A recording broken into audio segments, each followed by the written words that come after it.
Hello everyone, कैसे हैं आप लोग। एनालिसिस सीरीज़ का ये नेक्स्ट वीडियो है। इससे पहले मैंने ग्रुप 1 के तीनों सब्जेक्ट का एनालिसिस ऑलरेडी अपलोड कर दिया है, जिसमें मैंने आपके साथ इंपॉर्टेंट चैप्टर्स की लिस्ट शेयर करी है। अगर आपने वो रेफ़र नहीं किया है तो आप उसको भी रेफ़र कर सकते हैं और आपके नेक्स्ट रिवीजन में प्रायोरिटी लिस्ट पे उन इंपॉर्टेंट चैप्टर्स को रख सकते हैं। चलिए तो आज हम डीटी का देख लेते हैं, जिसमें मैं आपके साथ इंपॉर्टेंट चैप्टर्स की लिस्ट भी शेयर करने वाली हूँ। तो शुरू करते हैं। चलिए तो हम एनालिसिस देख लेते हैं। सबसे पहले मैं आपको बता दूं कि इसमें मैंने मई 24 से जैन 26 तक का एनालिसिस किया है और इसमें डिस्क्रिप्टिव और एमसीक्यू दोनों अलग अलग बताया है। इसमें मैं आपको बता दूं कि आपको सबसे इंपॉर्टेंट चैप्टर्स पे ध्यान देना है, अपनी प्रायोरिटी लिस्ट पे उसको रखना है। इस एनालिसिस का ऑब्जेक्टिव एक ही है कि आप इसको सेलेक्टिव स्टडी के लिए मत यूज़ करना, इसको आप इसलिए यूज़ करना कि जो इंपॉर्टेंट चैप्टर्स हैं आप अपने रिवीजन में उसको प्रायोरिटी लिस्ट पे रखें।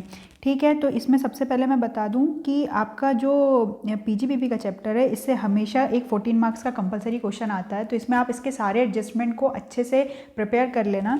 और अगर एनआर टैक्सेशन की बात करें तो एनआर टैक्सेशन में भी हमेशा 6 मार्क्स के क्वेश्चन आते हैं। एनआर टैक्सेशन से आता है, डबल टैक्सेशन से आता है, एडवांस रूलिंग, ट्रांसफ़र प्राइसिंग। तो अब सबसे बढ़िया तरीका है डायरेक्ट टैक्स का, क्योंकि कोर्स बहुत बड़ा है। तो इसको कंप्लीट करने का, इसके सिलेबस को कंप्लीट करने का सबसे बेस्ट तरीका यही है कि आप क्या करें कि सबसे पहले आप उठाइए इंटरनेशनल टैक्सेशन। इंटरनेशनल टैक्सेशन में आप कंप्लीट करना NR taxation, double taxation, advance ruling और उसके बाद ट्रांसफ़र प्राइसिंग। ये 4 चैप्टर ख़त्म करना, इस पर अच्छी ग्रिप बनाना।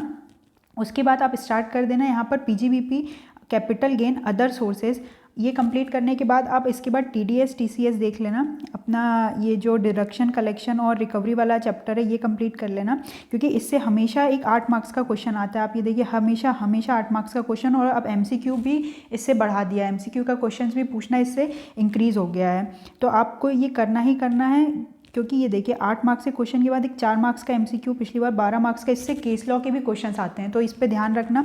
अपील असेसमेंट प्रोसीजर में भी केस लॉ के क्वेश्चंस आते हैं। और इस बार ये जो डिस्प्यूट रेजोल्यूशन वाला चैप्टर था, इससे 4 मार्क्स का एक डिस्क्रिप्टिव क्वेश्चन और 2 मार्क्स का एमसीक्यू भी आया था। तो ये जो छोटे छोटे चैप्टर्स हैं इनको बाद में भले उठाना, लेकिन इनको भी कर लेना। कोई भी सेलेक्टिव स्टडी में मत जाना, क्योंकि क्वेश्चंस कहीं से भी पूछ रहे हैं।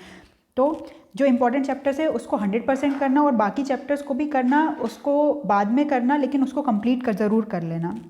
तो इसमें मैं बता दूं, इस एनालिसिस के बेसिस पे, इस 5 साल के एनालिसिस के बेसिस पे जो इंपॉर्टेंट चैप्टर्स हैं जो मई 26 में आपको करना ही करना, इसका एक भी आप प्रोविजन नहीं छोड़ेंगे। एक है पीजीबीपी और एक ये चैरिटेबल ट्रस्ट और बिजनेस ट्रस्ट का क्वेश्चन हमेशा आता है। 8 मार्क्स का एक क्वेश्चन आता ही आता है। तो आपको ये भी आपको 100% देना और पूरा कवर करना है।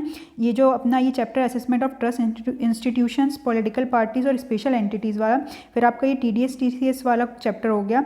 फिर ये डायरेक्ट टैक्स ऑडिट वाला एक चैप्टर है, इससे भी 6 मार्क्स का एक क्वेश्चन आ ही रहा है, तो आप इसको भी कर लेना।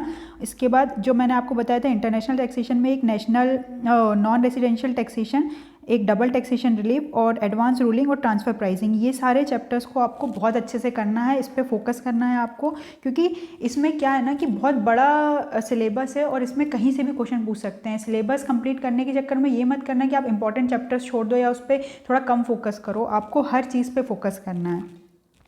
और इसमें मैं बता दूं कि ये जो मई 25 में 2 मार्क्स का बेसिक कॉन्सेप्ट का क्वेश्चन है, इसमें ये पूछा हुआ था कि रेसिडेंशियल स्टेटस पूछा था, तो ये उसका एक 2 मार्क्स का क्वेश्चन है। बाकी बेसिक कॉन्सेप्ट से क्वेश्चंस नहीं आते हैं। टोटल इनकम जो उसका पार्ट नहीं बनेगी वो इनकम, ये जो सेकंड चैप्टर है ये भी नहीं आता है।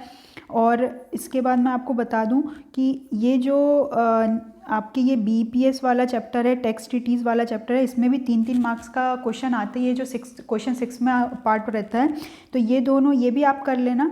इसमें आपके जो बीपीएस के जो रहता है प्रोविजंस, उसके बारे में पूछता है, तो आप एक बार इसको भी पढ़ लेना।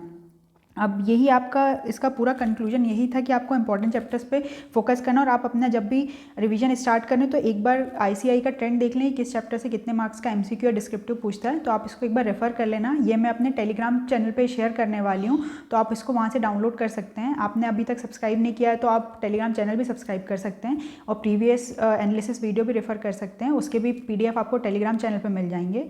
और चैनल को सब्सक्राइब नहीं किया तो सब्सक्राइब कर देना, क्योंकि मैं IDT और IBS के भी एनालिसिस एनालिसिस लेके आने वाली हूँ और IBS के लिए मैं आपको स्ट्रेटेजीज़ भी बताने वाली हूँ, क्योंकि IBS का इस बार पेपर बहुत टफ आया था, तो उसके लिए भी मैं शेयर करने वाली हूँ। तो ज़रूर इस चैनल को सब्सक्राइब कर लेना, और अगर आपको कोई पूछना है, आपको कुछ पूछना है तो आप कमेंट सेक्शन में कमेंट कर सकते हैं, तो मैं उस पर फोकस करूँगी और आपकी क्वेरी को एड्रेस करूँगी।